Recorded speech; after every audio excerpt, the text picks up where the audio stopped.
At its state-of-the-art crash testing facility, a car's safety features are closely evaluated through multiple crash tests.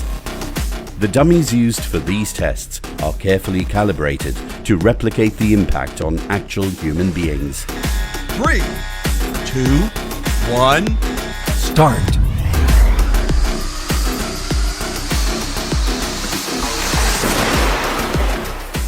The crash is then carried out to study front and side impact on the cars as per Indian regulations.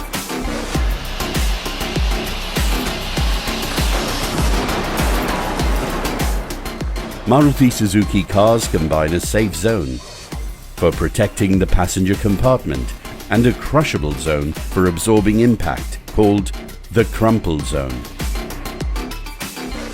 A car undergoes more than 50 crash tests before it is introduced in the market. The impact on dummies, deployment of airbags, damage to seats and all other interior parts are also evaluated very meticulously. By carrying out crash tests regularly, Maruti Suzuki strives to create safer vehicles to counter the uncertainties of driving on the roads.